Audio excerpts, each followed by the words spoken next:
Moi, je voulais simplement réagir à ce qui s'est dit là et en particulier revenir sur le mot de réification qui a été employé à plusieurs reprises. Parce que je trouve que ce qui vient de se produire avec le commentaire de Patrick, avec les interventions de François Tanguy, avec la venue de Sylvain Creusot, que nous ne savions pas encore certaines hier soir, tout cela est de l'ordre de l'accident et de l'accident désiré. Sans ces perturbations de nos ordonnancements, je pense que la réification peut gagner et l'emporter, aussi bien sûr sur le discours savant qui lui-même s'appuie déjà, institutionnel qu'il est, sur un certain nombre de constructions qui se sont densifiées, qui se sont matérialisées, qu'elle peut intervenir dans l'appréhension que nous avons même des œuvres et de leurs commentaires critiques. Ce qui me paraît vraiment important dans ce que vous avez les uns et les autres montré, c'est que la production des faits réels ou l'appel au vivant ne suffit pas pour empêcher toute réification. Celle-ci peut se reconstituer aussi bien dans le domaine de la critique comme dans celui de la représentation. Je vais reprendre l'exemple d'Adorno qu'on a vu tout à l'heure un instant à l'écran. Ce qu'il dit est confondant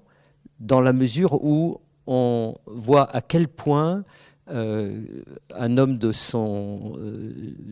ambition théorique et de son étendue de culture peut finalement reconstituer, reproduire le clivage forme-contenu qui est une vieille antienne, qui est un cliché de la critique académique. Et en même temps, il y a quand même quelque chose qui passe, et c'est la force, c'est la virulence de ce qu'il dit qui fait qu'il s'agit quand même d'un acte critique authentique. On peut totalement contester et la pertinence de son interprétation de la chanson de John Bess, qui finalement a quand même permis un peu de contribuer à des mobilisations contre la guerre du Vietnam et de déstabiliser un tant soit peu les gouvernements américains en la matière. On peut contester surtout sur le fond, sur le plan théorique, ce qu'il dit de la façon dont s'articulerait nécessairement forme et contenu. En revanche, on doit reconnaître que son intervention a quelque chose qui n'est pas un acte artistique, mais qui est, dans son outrance et sa virulence, de l'ordre d'une authentique critique. Alors, moi, je trouve que ça nous fait réfléchir sur les notions de performance et de performativité. Parce que c'est vrai que on a, depuis le milieu des années 60, dans les arts plastiques, dans le théâtre de rue, qui s'est un peu épanoui à partir de ce moment-là, et dans beaucoup d'autres arts également, chercher à reconvoquer le réel, l'effet d'authentique présence dans les rituels spectaculaires, afin de défaire tout ce qui pouvait les engoncer ou les réifier. Et visiblement, dans un certain nombre d'environnements, que ce soit ceux de la galerie, que ce soit ceux du musée, et même parfois dans l'espace public, de telles performances, elles aussi, peuvent se densifier, peuvent se réifier, peuvent finalement se détacher de la charge de désir qui les avait fait naître. Et je pense qu'il advient à peu près la même chose sur la performativité du discours critique. C'est-à-dire qu'il peut être extrêmement pertinent, il peut tenter d'épouser l'œuvre, il peut en être amoureux, et pour autant l'enrober, la ligoter de telle façon que, ensemble, les deux vont couler comme des pierres. Donc il me semble que ce qui est important, c'est que survienne non seulement du jeu, mais de l'accident. Ça ne passe pas sans un minimum de risque. Risque artistique, risque théorique, mise en risque aussi du discours savant, par des perturbations voulues, involontaires, mais qui font que peut à nouveau se reproduire cette tension entre le faire et ne le pas faire que évoquait Stephen tout à l'heure, mais qu'a, à mon avis, très bien illustré Nicolas. Je dirais que s'il n'y a pas un désir, il peut y avoir un désir de la pensée, et ce désir de la pensée peut être transmis, mais c'est sans doute parce que il implique un plaisir du corps. Si celui-ci n'est pas convoqué aussi, si les sens ne deviennent pas un allié pour encourager ce désir, vraisemblablement, l'expérience esthétique, finalement, va paraître très limitée et très corsetée à son tour. Voilà. Bon. Effectivement, il y a, c'était d'ailleurs l'objet ironique d'un des slides que j'avais préparé, c'était pour Stephen, pour illustrer le propos de Stephen, et ça correspondait assez bien à ce qu'il a dit finalement sur la carte et le territoire. Ce n'est pas le terme qu'il a employé. Il s'agit d'un roman qui n'est pas de Borges, mais c'est vrai qu'un certain nombre de dispositifs, d'appareillage, de protocoles de représentation peuvent masquer non seulement la réalité, mais surtout ne pas donner accès à la liberté de jeu, d'intervention, à l'expérience à la fois ludique et réflexive qu'ils promettent. Et c'est, à mon avis, pas simplement le problème qui se pose dans le domaine de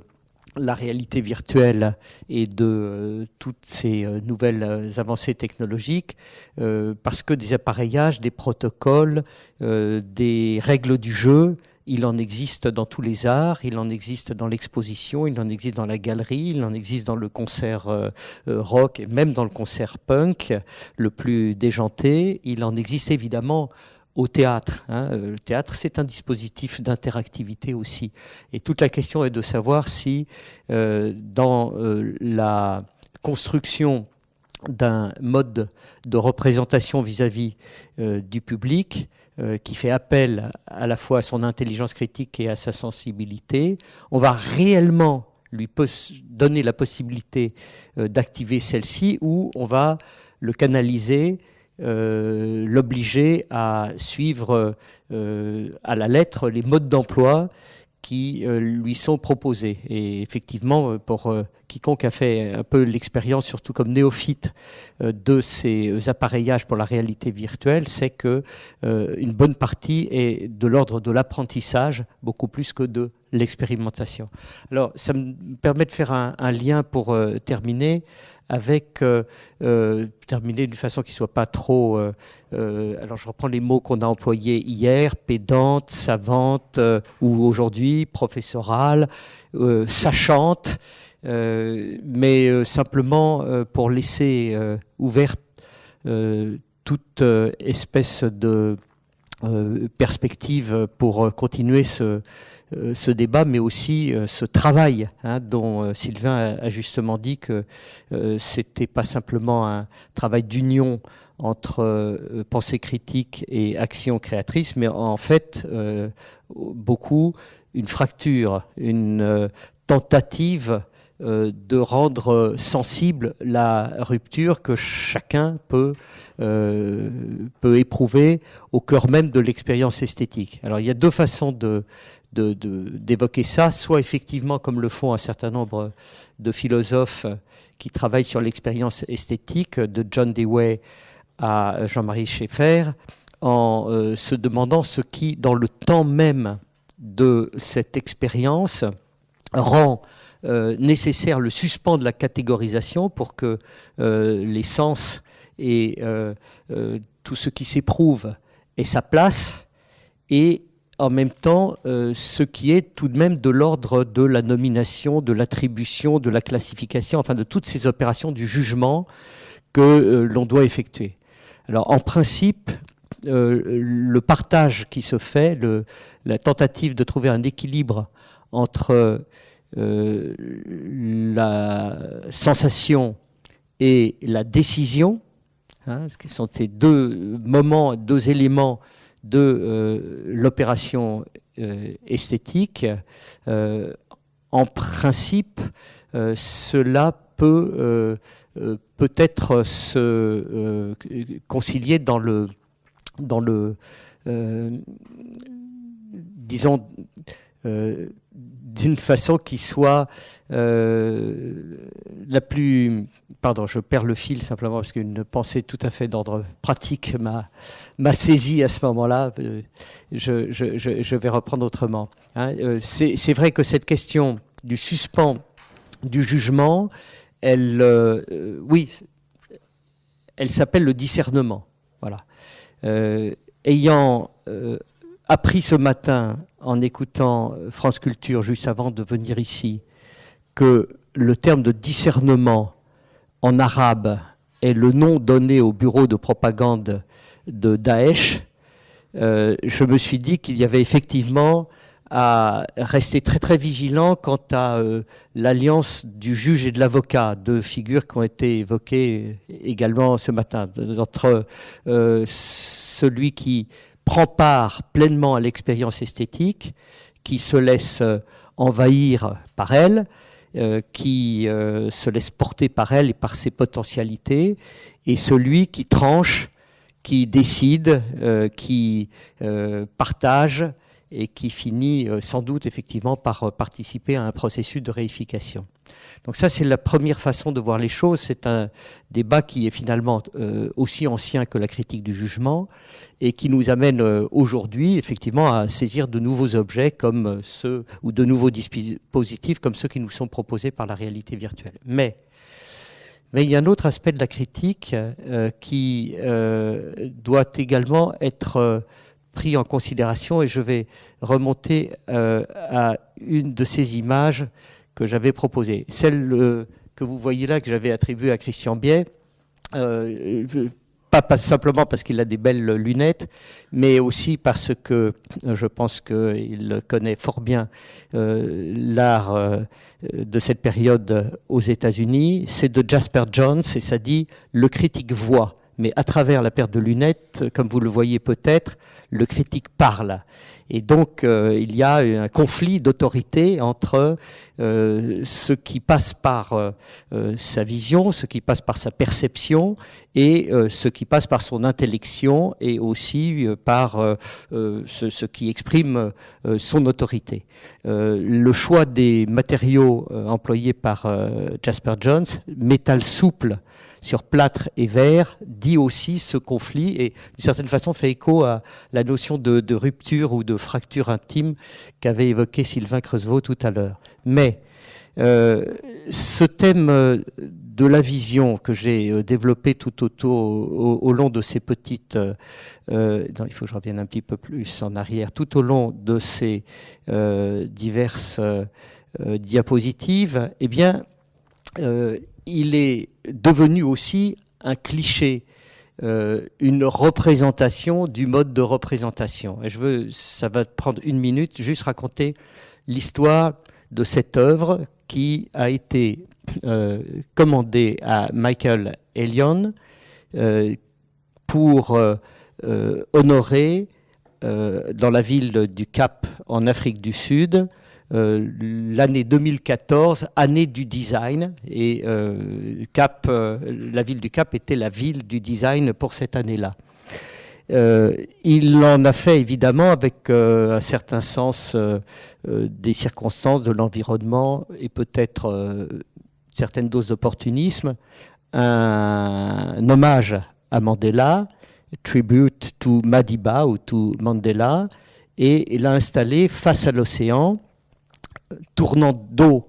aux immeubles que vous pouvez voir, tournant dos à la ville, à ses quartiers, et regardant vers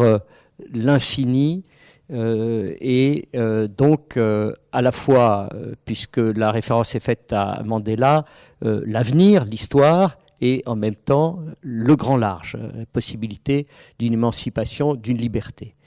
Des critiques d'art auraient pu éventuellement se contenter de réfléchir à la signification du symbole ou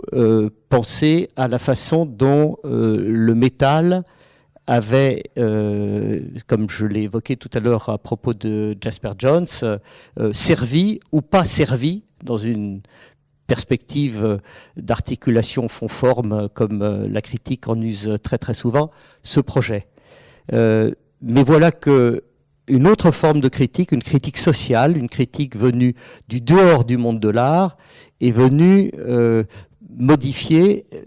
toute la perception de cette représentation et délégitimer en quelque sorte le projet de l'artiste. Parce qu'effectivement, il s'est avéré que le dessin des lunettes qui était inspiré de celle que Mandela portait dans sa prison, c'est pour ça que le regard va au loin vers Ellis Island, où il a été longtemps retenu prisonnier, avait été un petit peu transformé pour ressembler davantage à une paire de Ray-Ban. Et effectivement, c'est la firme Ray-Ban qui a financé cette œuvre d'art, et l'artiste s'en est défendu en expliquant qu'il n'était pas là pour servir de support à une grande entreprise multinationale américaine, dont par ailleurs qui avait été liée à des intérêts économiques qui n'avaient pas franchement lutté contre l'apartheid, mais que c'est simplement une façon de rappeler au grand public l'absence d'engagement des autorités, de l'État dans le financement de la culture, et donc l'obligation dans laquelle sont les artistes vraiment libres et vraiment indépendants de recourir à une autre forme de dépendance, celle vis-à-vis du marché. Ce raisonnement aurait pu convaincre, mais tel n'a pas été le cas, et vous voyez ce que quelques jours après est devenue l'œuvre, et vous pourrez voir tout un petit reportage sur le lien qui a été proposé là par le collectif Tokolos Stencil. Alors, Tokolos Stencil, stencil, ça veut dire aussi bien marqué que tatoué. Ils ont une attitude qui rappelle un petit peu celle de ces commandos qui déboulent dans les galeries de Sao Paulo et de quelques autres villes du Brésil, Brasilia notamment, qui a été évoquée, pour attaquer les vernissages et dénoncer les compromissions de l'art avec le système capitaliste ou avec l'impérialisme ou avec une vision néocoloniale de la suprématie du mode de vie occidental. Et donc avec un certain sens de l'outrance aussi, et en tout cas un total manque de respect de l'œuvre de Michael Elion, ils ont rendu son œuvre objet d'un débat national en Afrique du Sud, parce qu'effectivement, alors qu'elle avait été présentée essentiellement comme une attraction touristique dans un premier temps, pour l'agrément des promeneurs qui regardaient à travers les verres du simili Mandela, eh bien, elle est devenue un support de polémique sur le rôle que l'art joue, surtout quand il manipule les symboles de la liberté et de l'émancipation. Voilà. Simplement pour dire que la critique sociale n'est pas, je ne suis pas en train de faire l'apologie de cette forme de détournement des œuvres d'art. Je suis juste en train de dire que la critique telle qu'elle se pratique à l'intérieur même du monde de l'art, des champs artistiques, si elle est bien pratiquée, si elle lève les questions, ne peut qu'entraîner une critique sociale élargie qui peut, à son tour, mettre en danger le projet de l'artiste.